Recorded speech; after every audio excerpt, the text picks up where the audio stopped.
Everybody, this is Priyam Dubey. Welcome to our YouTube channel Dubey GS classes. तो आज हम लोग देखिए पढ़ेंगे अवकलज और तुरंत पढ़ना स्टार्ट करते हैं क्योंकि वीडियो को 10 मिनट के अंदर में सिमटने का मेरा टाइम है, टारगेट है। ठीक है, तो देखिए समझते हैं। समझने का मतलब ये समझना चाहिए। सबसे पहले आप एक संतत फलन समझ लीजिए। संतत फलन वे फलन होते हैं जिनका ग्राफ किसी बिंदु पर नहीं टूटता है। कोई भी बिंदु हो, उस बिंदु पर उसका ग्राफ नहीं टूटेगा, वही फलन संतत फलन होता है। और जिसका अलग अलग बिंदुओं पर अलग अलग उनका ग्राफ बनता है, अर्थात अलग अलग बिंदु होते हैं, वो क्या होता है? असंतत फलन होता है। नहीं समझ में आया? समझो।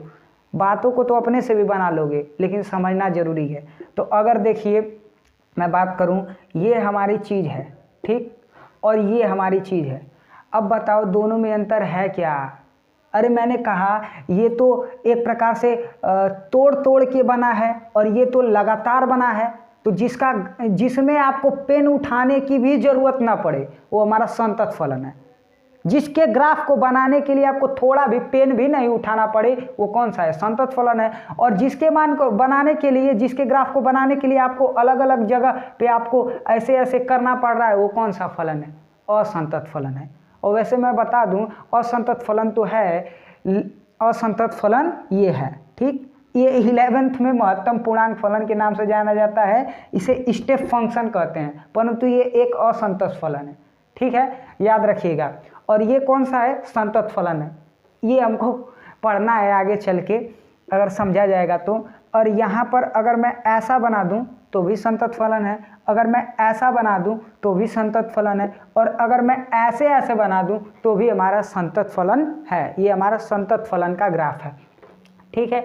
अगर समझा जाए तो अब मैंने बोला कि हमारा ई बिंदु है। ये क्या है? ई बिंदु है, ठीक। ये हमारा डी है, ठीक, डी ई है ये हमारा, ठीक। ये हमारा y के बराबर है, ठीक, ये हमारा y के बराबर है। और ये कौन सा है? ये एक फलन है। और वो कौन सा फलन है? ये संतत फलन है, ठीक है। और वो किसके बराबर है? y के बराबर है। अर्थात तो y का नाम सुनते आप क्या याद रखेंगे? fx। तो हमारा y1 है, ठीक। सबसे पहले आपको एक अवकलज समझना चाहिए। अवकलज होता क्या है? अवकलज होता क्या है? आपको एक अंडरस्टैंडिंग ये डेवलप्ड होनी चाहिए। अवकलज, ठीक। अवकलज किसे कहते हैं? अवकलज जो होता है किसी बिंदु पर परिभाषित होता है। अवकलज किसी बिंदु पर परिभाषित होता है। और किस प्रकार से परिभाषित होता है? प्रवणता के माध्यम से परिभाषित होता है, ठीक। तो अवकलज किसी बिंदु पर परिभाषित होता है और किस माध्यम से परिभाषित होता है? प्रवणता के माध्यम से परिभाषित होता है। और प्रवणता अगर दो बिंदु ले ली जाए तो उसकी प्रवणता क्या होती है? y2 माइनस y1 बटे x2 माइनस x1। प्रवणता याद है? तो अब अवकलज किसके बराबर होगा? तो अवकलज को किससे प्रदर्शित करेंगे? fx डैश से, fx डैश से। और वो किसके बराबर होगा? प्रवणता के बराबर होगा। और प्रवणता क्या होगी? वो ये होगी y2 माइनस y1 बटे x2 माइनस x1, ठीक। समझ में आ गई बात? ये इसके बराबर होगा, ठीक है। लेकिन यहाँ पर एक चीज़ याद रखनी पड़ेगी। अभी तो मैंने आपको ये चीज़ समझाई है, ये इसके बराबर होगा, लेकिन अभी लिमिट तुम्हारा पीछा नहीं छोड़ेगा। लिमिट को पकड़ लो। अगर पकड़ लोगे तभी इस चैप्टर को पहली बात छू पाओगे, नहीं पकड़ोगे तो नहीं छू पाओगे, दिमागे हिल जाएगा। लिमिट को पकड़ लो, लिमिट लगेगी। अभी तो मैंने केवल समझाया कि अवकलज होता क्या। अवकलन नहीं है, ये अवकलज है। अवकलन कहाँ पढ़ना है? अवकलन हमें क्लास 12th में पढ़ना है, ठीक है। तो चलिए सबसे पहले हम समझते क्या है? ए बी है और ए बी के बीच y दूरी बन रही है। और y किसके बराबर है? वो हमारा fx एक संतत फलन है, असंतत नहीं, संतत फलन है, ठीक है। ठीक है, अब मैंने क्या किया? दोनों को मिलाया और मैंने fx माना और a माना। अब मैं x की जगह a पुट करूंगा तो ये बन क्या जाएगा? fa। समझ रहे हो ना? ये इससे ही संबंधित हो रहा है। यहाँ पर b रखूंगा तो यहाँ पर b आएगा, यहाँ पर c रखूंगा तो यहाँ पर c आएगा। माने ये जो रखूंगा उसके बराबर आएगा। माने एक कंटिन्यूअस रूप से बनता जाएगा। एक साथ साथ चलेंगे साथ साथ मरेंगे वाला सिस्टम होता है संतत फलन में, तो इसीलिए मैंने इसको संतत फलन कहा है। परंतु अगर मैं कहूँ f(x) का मान ये निकल गया, फिर उसके बाद इधर निकल गया, इधर निकल गया, तो ये अगर इसको ऐसे दिखाऊं तो ये कौन सा फलन है, कई जगह पर टूट रहा है, तो ये सीधा सीधा असंतत फलन है। संतत और असंतत फलन में आपको अंतर पता चल गया, मेरा काम वही है। ठीक है, थोड़ी सी नॉलेज लो लेकिन लो, सोच उससे बढ़ती जाएगी। अब देखो ध्यान देने योग्य ये बात है, ये चीज़ें मैंने समझा दिया आपको। ठीक है, अब ये चीज़ें समझाते हैं। ठीक है, और मैंने प्रवणता भी बताई है कि ये किसी बिंदु पर परिभाषित होता है, समझ लेना, ये किसी बिंदु पर परिभाषित होता है। तो मैंने ई बिंदु लिया, ठीक, एक बिंदु, तो उनके मध्य क्या, अब देखो मैं दिमाग लगा रहा हूँ, ये दिमाग ये लगा रहा हूँ कि इसको मैं बढ़ाऊंगा और इसको मैं बढ़ाऊंगा, इसको मैं यच बढ़ाऊंगा, यच बढ़ा दिया। यच माने जानते हो ना कि मान को अग्रसर करना, यच को क्या करना, अग्रसर करना। अगर मैं यच कर दूं और यच के बाद ऊपर मैं लिमिट रख दूं, लिमिट लिख के ऐसे नीचे प्रदर्शित कर दूं, और मैं क्या कर दूं, ऐसे इसको लिमिट को आगे कर दूं, और मैं इसको लिमिट को करके यहाँ पर π/4 ऐसे ऐसे, तो हमने पढ़ा है, ये लिमिट शब्द ही समझना है। बहुत ज़्यादा लोग टारगेट करते हैं लिमिट को समझना, लिमिट समझोगे तभी अवकलज समझोगे। ठीक है, तो अवकलज को समझ लेते हैं। ठीक है, ये एच बिंदु मैं इसको बढ़ाते जा रहा हूँ, हल्का हल्का बढ़ाते जा रहा हूँ, इसको भी हल्का हल्का बढ़ाते जा रहा हूँ, तो कहीं ना कहीं दोनों मिल के यहाँ पर कुछ बनाएंगे, और बनाने के बाद यहाँ पर बिंदु बनाएंगे, और दोनों के बीच की प्रवणता मैंने बोली है, दो बिंदु के बीच की प्रवणता याद रखो, दो बिंदु के बीच की प्रवणता को m से दिखाते हैं, y2 - y1 बटे x2 - x1। ठीक है ना, यही चीज़ है। ठीक है, समझते हैं। अब यहाँ पर अगर मैं इस बिंदु को कम करते जाऊँ, कम करते जाऊँ, कम करते जाऊँ और कम करते जाऊँ, और मैं मान लूँ कि यच जो बढ़ा, कितना बढ़ा, सवाल उठाओ, कितना बढ़ा, वो बढ़ा कितना, 0 बढ़ा। मैंने बोला कि यच जो बढ़ा वो 0 बढ़ा, अर्थात ई बिंदु पर ही हमारा f बन गया, ई बिंदु पर ही हमारा f बन गया। ठीक है ना, तो अब देखो f का निर्देशांक मैंने बोला यच तो बढ़ाया, लेकिन h को मैं 0 रखा, तो h कितना बढ़ा, 0, तो अगर इसको 0 रखोगे तो फिर से यही प्राप्त हो जाएगा, यही प्राप्त हो जाएगा। देखो a प्लस यच है, f a प्लस यच है, इसमें 0 बढ़ाओ, तो 0 बढ़ाओगे तो a हो जाएगा, और यानी कि यच की जगह कितना रखोगे, 0, तो यच की जगह तुम a प्लस 0 करोगे तो 0 नहीं बनेगा, अरे 0 कहाँ, a बनेगा ना।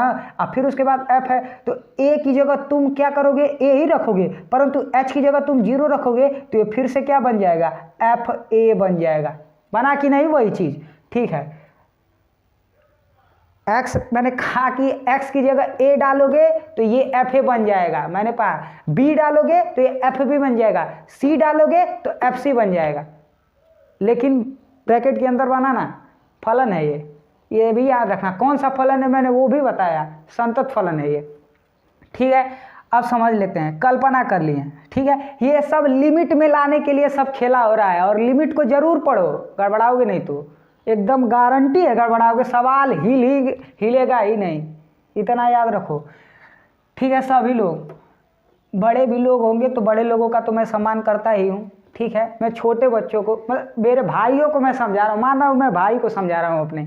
ठीक है, बहनों को भी समझा सकता हूँ, ऐसी बात नहीं है। ठीक है, अब इसको देखिए, आगे बढ़ा रहे हैं, आगे बढ़ा रहे हैं, मैंने माना ये 0 बढ़ा, और इसी बिंदु पर क्या दोनों प्राप्त हो गया। ये ई और f और e दोनों बिंदु एक ही जगह हैं, और दोनों का निर्देशांक अलग है। और याद करो किसी बिंदु पर परिभाषित कौन होता है, अवकलज होता है। और मैंने अवकलज को किससे प्रदर्शित किया था, fx डैश से प्रदर्शित किया था, fx डैश से प्रदर्शित किया था। वो किसके बराबर था, y2 - y1 बटे x2 - x1। ठीक, अब y2 का मान ये देखो, यहाँ सब मैंने खेल दिया है पहले ही से, आपको समझा दिया है। यही बातों को याद रखोगे तो आप ठाए दिन से बना लोगे, क्या प्रथम नियम समझ लोगे। ठीक, अब y2 की जगह तुम y2 रखो, y2 कहाँ गया ये, तो f a प्लस यच। ठीक, और y1 की जगह क्या रखोगे, y1 की जगह क्या रखोगे, fx,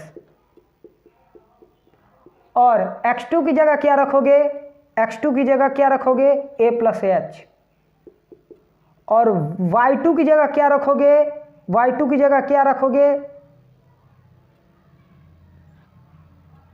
अच्छा, गड़बड़ा गया लग रहा है।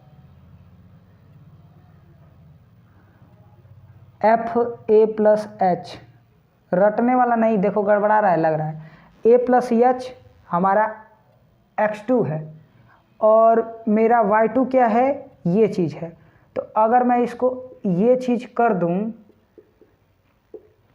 ठीक, अब ये हमारा a प्लस एच बना, ये हमारा ये बना, ठीक है।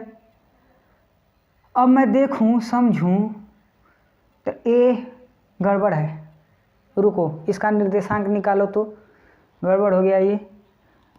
अच्छा a, अब समझो मेरे साथ समझो।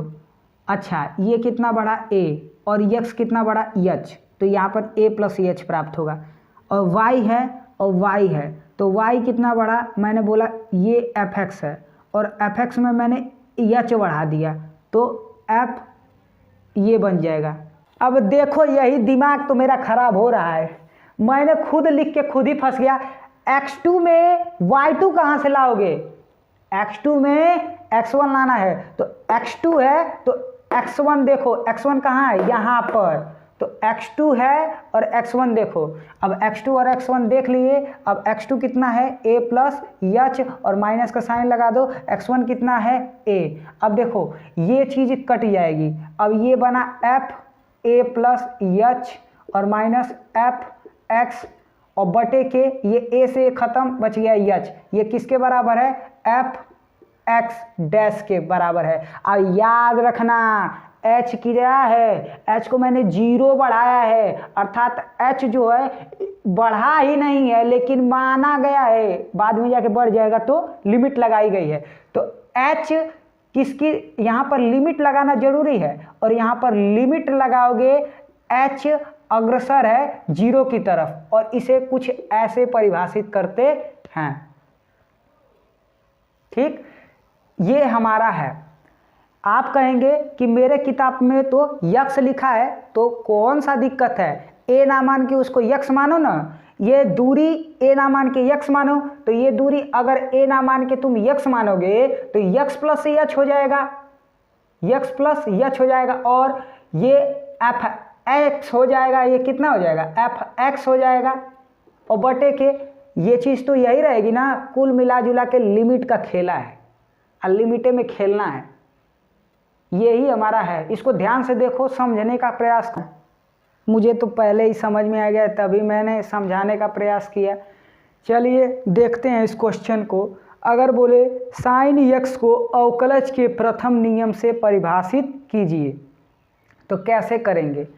देखिए, मानेंगे कि साइन यक्स जो है वो एफ एक्स के बराबर है। कौन? Sign x. ज़्यादा कुछ मत देखना, पीछे वाला जो लगा है, आगे वाला जो लगा है वो एफ है, अब पीछे वाला जो लगा है वो यक्स है, समझे? आगे वाला जो लगा है वो एफ है और पीछे वाला जो लगा है एक्स है। तो अगर देखा जाए इसको